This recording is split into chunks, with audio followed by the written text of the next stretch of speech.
हफ्ते के इस दिन अगर महिलाएं बाल धो ले तो पति होता है माला माल।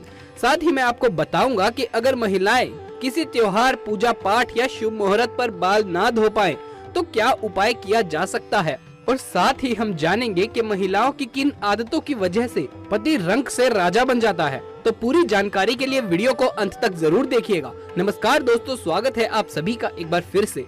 दोस्तों सच्ची श्रद्धा से कमेंट्स में जरूर लिख दें हर हर महादेव। दोस्तों हिंदू धर्म शास्त्रों में अनेकों परंपराओं और रीति रिवाजों को विशेष महत्व दिया जाता है।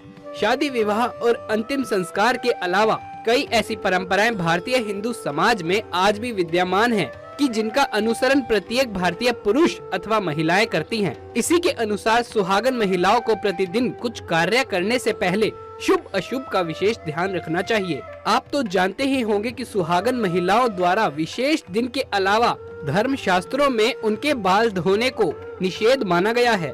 सप्ताह के कुछ विशेष दिन यदि सुहागन महिलाएं अपने बाल धोएं तो उनके पति पर बाधाएं आ सकती हैं। यहाँ तक कि अपनी संतान और परिवार को भी कष्ट हो सकता है। तो आइए अब जान लेते हैं कि किस दिन सुहागन महिलाओं को बाल नहीं धोने चाहिए और किस दिन बाल जरूर धोने चाहिए। लेकिन उससे पहले आपसे एक छोटी सी रिक्वेस्ट है कि हमारे चैनल को सब्सक्राइब करके पास वाले बेल आइकन को दबा लें ताकि आगे भी आप ऐसे ही वीडियोस देख सके। पहली बात, बुधवार के दिन विशेषकर कुंवारी लड़कियों को बाल नहीं धोने चाहिए। यदि कोई कुंवारी लड़की बुधवार के दिन अपने बालों को धोती है तो उसके भाई पर कोई बड़ी आफत आ सकती है जिसका आप अंदाजा तक नहीं लगा सकते। इसलिए जितना संभव हो सके बुधवार के दिन कुंवारी लड़कियों को बाल नहीं धोने चाहिए। दूसरी बात, यदि कोई सुहागन महिला बृहस्पतिवार के दिन अपने बालों को धोती है तो उसकी पति की आयु घटती चली जाती है। सुहागन महिलाओं को भूलकर भी बृहस्पतिवार के दिन बाल नहीं धोने चाहिए और ना ही बृहस्पतिवार के दिन नाखून और बाल आदि काटने चाहिए। ऐसे में आपको बृहस्पतिवार के दिन घर में पोछा भी नहीं लगाना चाहिए और ना ही बृहस्पतिवार के दिन कपड़े आदि धोने चाहिए। अगर आप ऐसा करती हैं तो आपके परिवार पर बड़ी आपदा आ सकती है। तीसरी बात, यदि कोई शादीशुदा महिला सोमवार के दिन बाल धोती है तो उसकी बेटियों और बेटों पर कोई बड़ा संकट आने की संभावना बनी रहती है। परिवार को किसी बड़े आर्थिक संकट का सामना करना पड़ सकता है। ऐसे में शादीशुदा महिलाओं को सोमवार के दिन भी बाल नहीं धोने चाहिए। चौथी बात, दोस्तों चलिए अब जानते हैं किस दिन बाल जरूर धोने चाहिए। वो दिन है शुक्रवार। शुक्रवार को बाल जरूर धोने चाहिए। हाँ, अगर आपने कोई व्रत रखा हुआ है तो आप बाल ना धोएं। पांचवी बात, ये सदैव याद रखें कि अगर आप किसी वार का व्रत रखे हुए हैं तो उस दिन भूल से भी बाल ना धोएं। जैसे अगर आपने सोमवार का व्रत रखा हुआ है तो उसके एक दिन पहले बाल धोकर आप शुद्ध हो जाएं। जिस दिन व्रत रखे हुए हैं उस दिन आप कदापि बाल ना धोएं। और अगर किसी कारणवश आपको उस दिन बाल धोने पड़ जाए तो आप ये उपाय कर सकते हैं, आप अपने बालों में कच्चा दूध लगाकर बाल धो सकते हैं। छठी बात, अगर किसी त्योहार पर या शुभ मुहूर्त पर पूजा में बाल ना धो पाए तो महिलाएं तो ऐसे में मांग में सिंदूर लगाकर पूजा में शामिल हो सकती हैं। इससे बाल ना धोने का दोष नहीं लगता है। दोस्तों अगर आपको लगता है कि आपकी किस्मत सही नहीं चल रही है या आए दिन कोई मुसीबत आए जा रही है या अगर पत्नियां अपने पति के भाग्य के लिए कुछ उपाय करना चाहती हैं तो कुछ ऐसे काम हैं जो अगर आप अपना ले तो माँ लक्ष्मी के साथ साथ सभी देवी देवताओं का आशीर्वाद आपको मिलता है और परिवार के सदस्यों को प्रगति व सफलता मिलती है। घर में सच्ची शांति और समृद्धि आती है। तो चलिए जान लेते हैं उन उपाय के बारे में। पहला, रोज सुबह उठकर अपने हथेलियां देखें। रोज सुबह जब आप उठे तो सबसे पहले दोनों हाथों की हथेलियों को कुछ क्षण देखकर चेहरे पर 3 बार फेरें। धर्म ग्रंथों के अनुसार हथेली के ऊपरी भाग में माँ लक्ष्मी, बीच में सरस्वती और निचले भाग में भगवान विष्णु का स्थान होता है। इसलिए रोज सुबह उठते ही अपनी हथेली देखने से भाग्य चमक उठता है। दूसरा, पहली रोटी गाय को दें। भोजन के लिए बनाई जा रही रोटी में से पहली रोटी गाय को दें। धर्म ग्रंथों के अनुसार गाय में सभी देवताओं का निवास माना गया है। अगर प्रतिदिन गाय को रोटी दी जाए तो सभी देवता प्रसन्न होते हैं और आपकी हर मनोकामना पूरी कर देते हैं। चौथा, देवताओं को फूलों से सजाएं। घर में स्थापित देवी देवताओं को रोज फूलों से सजाना चाहिए। इस बात का ध्यान रखें कि फूल ताजे ही हों। सच्चे मन से देवी देवताओं को फूल अगर अर्पित करने लगे तो देवी देवता हमसे प्रसन्न हो जाते हैं। वे व्यक्ति के जीवन में हर परेशानी को दूर कर देते हैं। स्नान करने के बाद तोड़े हुए फूल ही भगवान को चढ़ाने चाहिए, ऐसा नियम है। 5वीं बात, सुबह करें झाड़ू पोछा। घर को हमेशा साफ स्वच्छ रखना चाहिए। रोज सुबह झाड़ू पोछा करें। सूर्यास्त के बाद झाड़ू पोछा नहीं करना चाहिए। ऐसा करने से माँ लक्ष्मी रूठ जाती है और व्यक्ति को आर्थिक हानि का सामना करना पड़ सकता है।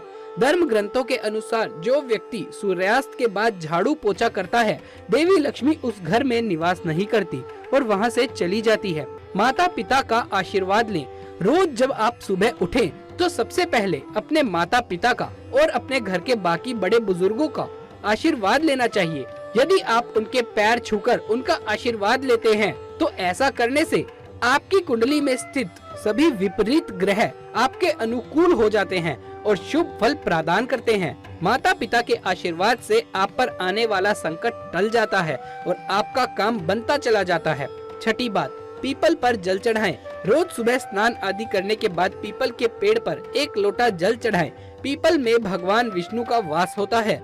रोज ये उपाय करने से भगवान विष्णु प्रसन्न होते हैं और शुभ फल प्रदान करते हैं। इस पेड़ का महत्व इसी बात से जाना जा सकता है कि अर्जुन को भगवत गीता का ज्ञान देते समय भगवान श्री कृष्ण ने स्वयं को पेड़ों में पीपल बताया था।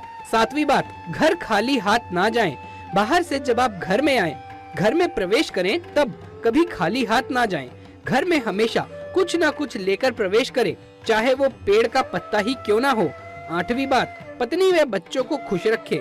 अक्सर घर या बाहर के तनाव में अनजाने में हम सबसे ज्यादा प्रताड़ित अपने परिवार को करते हैं, लेकिन याद रखें, पत्नी और बच्चों की आंख में आंसू अगर आपकी वजह से आते हैं तो तरक्की के रुकावट भी वही बनते हैं। अतः परिवार को खुश रखना ही सबसे सटीक उपाय है सफल और खुश रहने का। दोस्तों, माता लक्ष्मी को चंचला भी कहा जाता है क्योंकि ये एक स्थान पर नहीं टिकते हैं। माता लक्ष्मी की एक बड़ी विशेषता ये है कि ये जितनी कठिनता से प्रसन्न होती हैं, उतनी ही सरलता से रूठ जाती हैं। कहने का तात्पर्य ये है कि लक्ष्मी की कृपा प्राप्त करने के लिए उनकी कृपा आपके ऊपर सदैव बनी रहे, इसके लिए कुछ नियमों का पालन अवश्य ही कर लेना चाहिए, अन्यथा एक छोटी सी गलती से लक्ष्मी जी रूठ कर चली जाती हैं। दोस्तों, आपने देखा होगा कि बड़े ठाट बाट से रहने वाले साहूकार और सेठ पल में कंगाल हो जाते हैं। ये सब लक्ष्मी माता के रूठ जाने की वजह से ही होता है। माँ को नाराज करने से अच्छा है कि शास्त्रों में बताए गए इन नियमों का पालन कर लें। धन को लक्ष्मी का स्वरूप माना गया है। बहुत से लोग उंगलियों पर थूक लगाकर रुपया गिनते हैं। ऐसा करने से लक्ष्मी का अनादर होता है। किसी से रुपया लेते समय या देते समय प्रणाम करके लेना चाहिए, इससे माता प्रसन्न होती है। रुपया गिनने के लिए वोटर स्पंज का प्रयोग करना चाहिए। आधुनिक जीवन शैली में लोग देर से सोते हैं और सुबह देर से उठते हैं, जबकि शास्त्रों में कहा गया है कि बेहतर स्वास्थ्य और समृद्धि के लिए सूर्योदय से पहले ही उठ जाना चाहिए। इसके पीछे ये कारण माना जाता है कि जो लोग सूर्योदय का स्वागत नहीं करते हैं, उनसे सूर्य देव नाराज हो जाते हैं। सूर्य के नाराज होने से कई प्रकार के रोग शरीर को पीड़ित करने लगते हैं और जहाँ रोग होते हैं वहाँ लक्ष्मी का वास संभव ही नहीं है। घर में स्त्री भोजन बनाते समय या खाना परोसते समय खाती रहती है तो लक्ष्मी जी इससे नाराज हो जाती हैं। इसका कारण ये है कि इससे भोजन झूठा हो जाता है। जहाँ झूठा खाया, खिलाया और फैलाया जाता है, उस घर के लोगों को माँ लक्ष्मी बिल्कुल पसंद नहीं करती। इसलिए स्त्रियों को भोजन बनाते समय शुद्ध भाव से ही खाना बनाना चाहिए और परिवार के सदस्यों को खिलाना चाहिए। कहावत भी है कि जिस भावना से भोजन पकाया जाता है, वही भावना भोजन करने वाले में विकसित होती है। दोस्तों, माँ लक्ष्मी का कहना है कि जिस घर में ग्रह लक्ष्मी की हंसी गूंजती है, उस घर में मैं ग्रह लक्ष्मी के रूप में सदैव निवास करती हूँ। इसके विपरीत जिस घर में पत्नी का अनादर किया जाता है, वहाँ लक्ष्मी एक पल के लिए रुकना पसंद नहीं करती। पत्नी का अनादर करने वाला परोक्ष रूप से लक्ष्मी का अपमान करता है। दोस्तों, ये वीडियो कैसा लगा? अगर अच्छा लगा हो तो इसे एक लाइक कर दें, हमारे चैनल को सब्सक्राइब कर दें और पास वाले बेल आइकन को दबाना बिल्कुल भी ना भूलें। जल्द मुलाकात होगी ऐसे ही किसी अगली वीडियो में। तब तक के लिए आप सभी का धन्यवाद।